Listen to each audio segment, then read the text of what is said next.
All right, how's everybody doing? This is the Comic Samurai. I want to welcome you to my next video, and tonight we're going to be doing something a little bit different. Tonight we're going to be looking at my favorite comic book covers that feature a team shot or a group photo of the entire cast of characters. So let's go ahead and jump right in.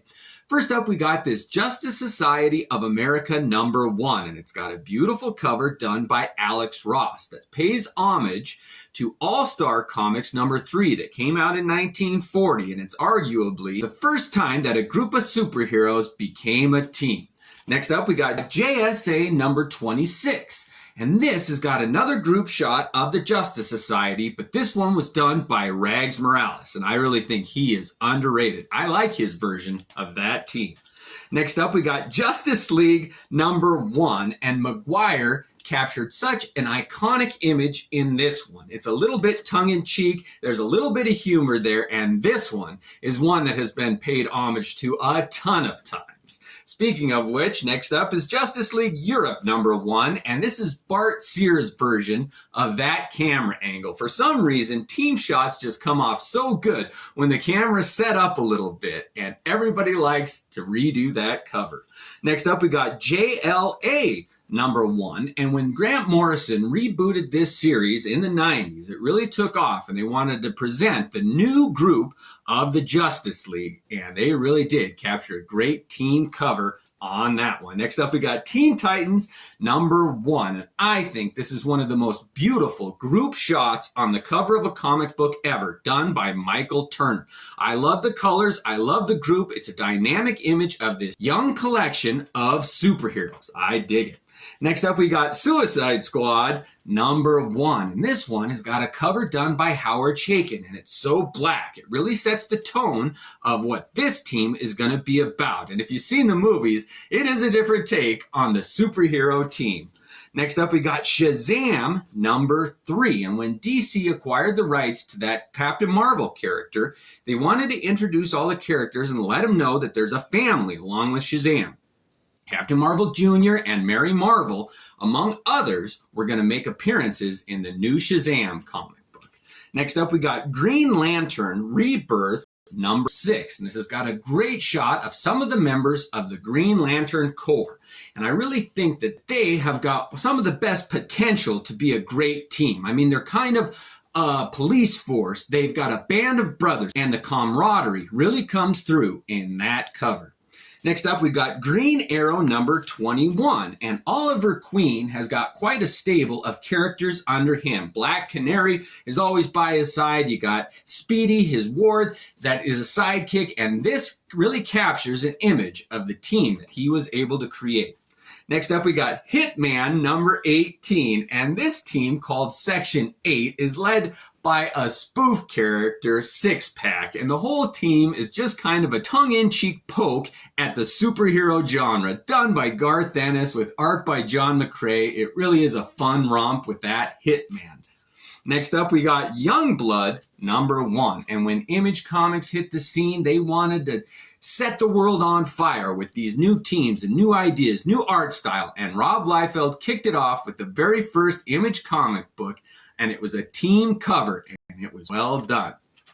Rob Liefeld set the stage for Jim Lee, and he premiered his team in Wildcats #1. He wanted to set it apart from the X-Men and say, hey, it's a little bit different, try it out. And this cover screams that. And he followed it up with another team shot on this issue #2. And because it was the 90s, they had to have a cover enhancement. And I think this is one of the most beautiful foil covers that was ever produced. I really like it. However, there was a newsstand issue of this that really lets you see that group shot that Jim Lee did. And I think this is one of the most underrated team shots that has ever been captured. I really like that one.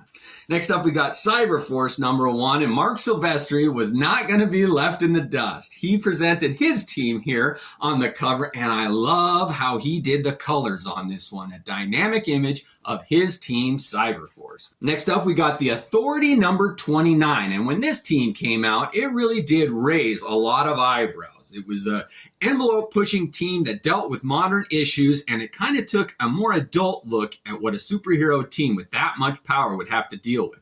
But Art Adams did such a great job capturing the team in this cover. Next up, we got The Boys #1. And when Derek Robertson and Garth Ennis sat down to create a team, they said, what can we do to test the boundaries of a superhero team? And they came up with this group. And it really is just a revolutionary team. When I read this, it struck me different than any other series. It was breathtaking and controversial, no doubt about it. If you've seen the TV show, it's not half as provocative as the comic book was. Next up, we got Gen 13 #6. And J. Scott Campbell had done a version of each comic in the series prior to this one. This is the very first issue that he didn't produce a cover for, and it was done by Jim Lee. Now, nothing against J. Scott Campbell, but Jim Lee, I think, captured the essence of this team the best. Next up, we got The League of Extraordinary Gentlemen. And when Alan Moore wrote this, it really did draw on a lot of literary references. But Kevin O'Neill was an artist on this one who did such a great job with this team. You got the Invisible Man, Dr. Jekyll and Mr. Hyde, Alan Quarterman. It just is full of all of these great characters, and this colorful cover captures their flavor. Next up, we got Flaming Carrot Comics #17. And if you're a child of the 80s like I am, you remember the movie that came out in the 90s of The Mystery Men. Well, they debuted in this comic book series in the issue before this one. But this issue has the best team shot of The Mystery Men. What a zany, wonky, off-the-wall team. And his cover reflects that. It is different. Next up, we got Oz #5 by Caliber, and I think this is one of the most underrated comic book series ever produced. It's kind of a shoot-off of the Warner Brothers movies, but it takes a more realistic look at those characters. And this is a team shot of those 3 leading roles: the Lion, the Tin Man, and the Scarecrow, and I think it was beautifully captured on this cover.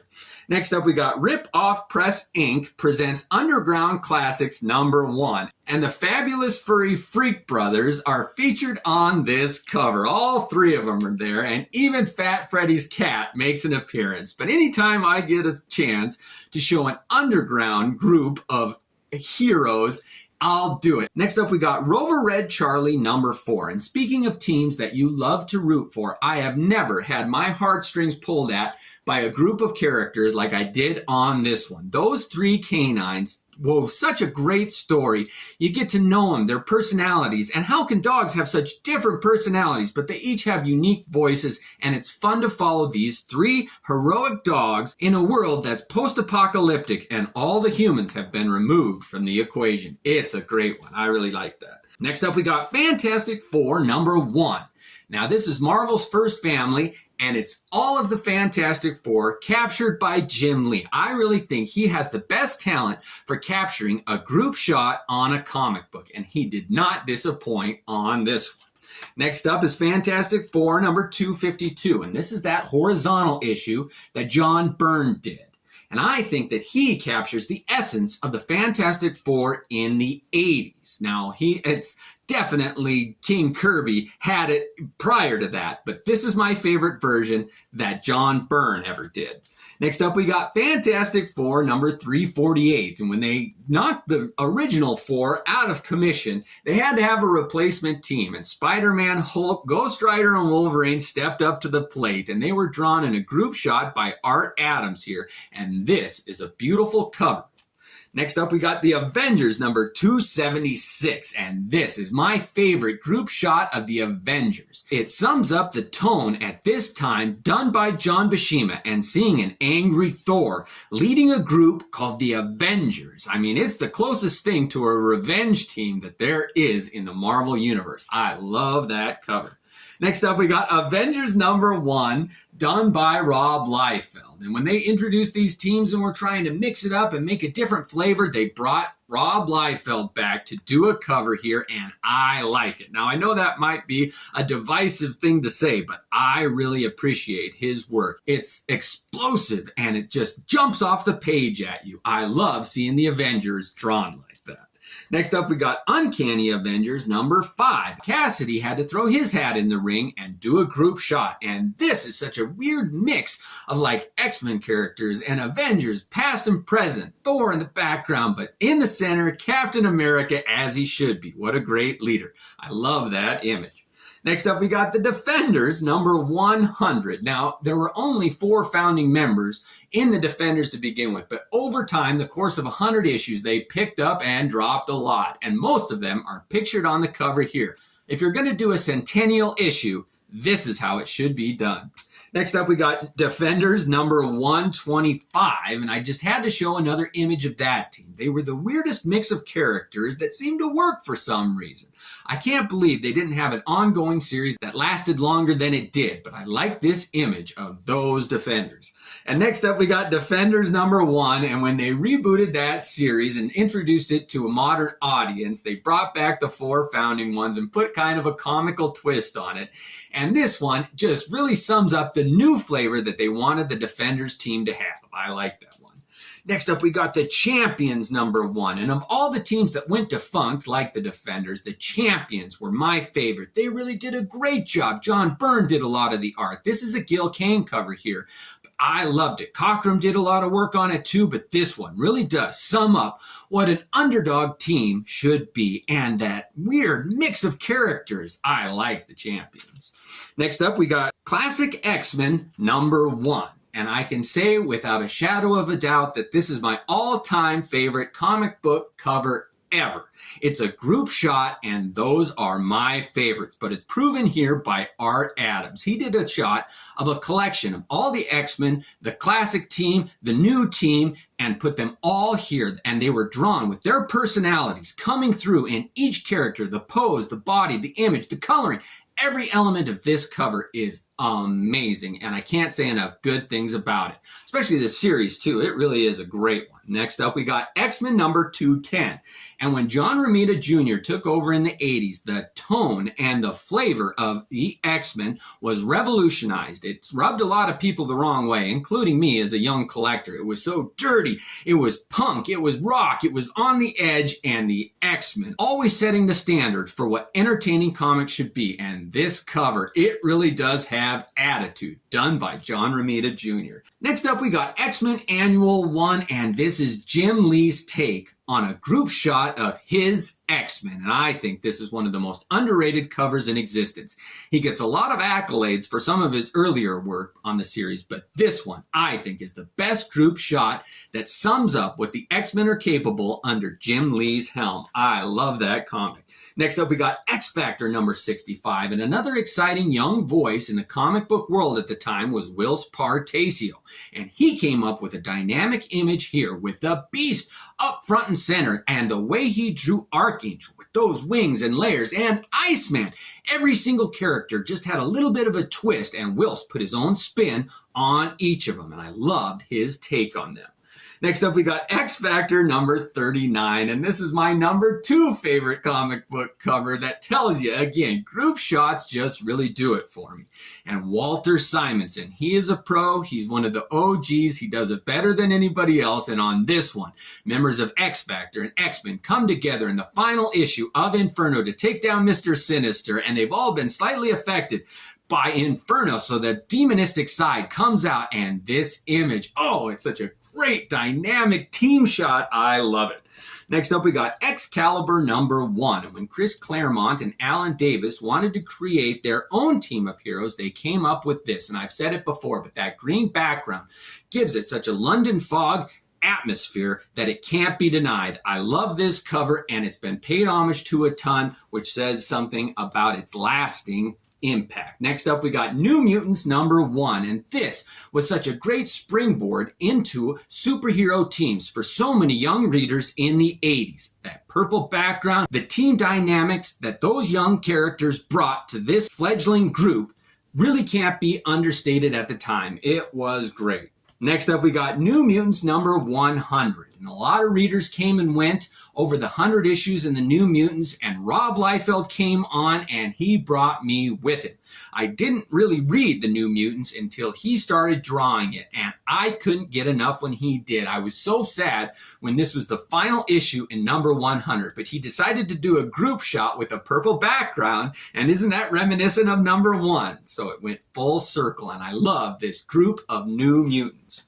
Next up, we got Marvel Age number 2, and Alpha Flight number 1 that kicked off the series had a lot of the other Marvel characters on it, but this one really introduced the team and just said, here they are, it's just the characters that make up Alpha Flight, and John Byrne wanted a Canadian team that spoke to a wide audience, and he did a great job on that one. Next up, we got the Inhumans number 1. And what a weird, underrated team in the Marvel Universe that collection of heroes is. And Jay Lee, when he was doing the art on this series, it introduced so many people to that team. They didn't know the mythos, the story, the evil brother of Black Bolt, and what their powers were. But this one sums up the mood of don't mess with the Inhumans. Next up, we got in the Infinity Gauntlet number 3. And everybody loves this series, including me. But of all the covers, this number 3, done by George Perez, is my favorite. Now, some of the stories in the other issues I dug a little bit more, but as far as covers go, I love this group shot of everybody who's trying to take down Thanos, the Mad Titan. Next up, we got Guardians of the Galaxy number 1, and it is so hard for me to believe the differences between the comic book version and the MCU movie version of this team, but I like both of them. They definitely had different flavors. This comic takes itself a lot more serious than the movies did, but Jim Valentino did a great job of capturing a team image on Guardians of the Galaxy number 1. Next up, we got Squadron Supreme number 1, and this comic came out in 1985, which is 1 year before The Watchmen debuted in '86. And this comic really did set the standard of what a reimagination of a superhero team should look like. And I don't think that The Watchmen would have happened and been as successful without the precursor of this Squadron Supreme. And here, you get a look at that group of characters that were previously known as the Squadron Sinister. And they kind of turned things around. It was a little bit of a different take, but this one, what a great team, taken in a different vein than had ever been seen before. All right, only 2 left. Next up, we got Warlock in the Infinity Watch number 2. And after all of the Infinity War Gauntlet and all the other series, they had to do something with the Infinity Gauntlet. And they gave it to Adam Warlock to protect and keep an eye on. And he had to get a collection of other heroes to do that job with. And there's no better group of misfits than Drax, Gamora, and Pip the Troll, among others. But this group shot that introduced them to the world is one of my favorites. I like that group. All right, I always save the best for last, and we've got New Warriors number 1 to wrap things up. And in the 90s, everybody was looking for a new, fresh, young group to read. The New Teen Titans had in, New Mutants were wrapping things up, and New Warriors made their appearance. And they were just this young, fresh voice in the comic book world, and people gravitated towards them as they deserved. It really was a breath of fresh air in the 90s. Well, that wraps up my favorite team covers, but I know I missed a ton. So let me know what your favorites are. Thanks for joining me and have a great night.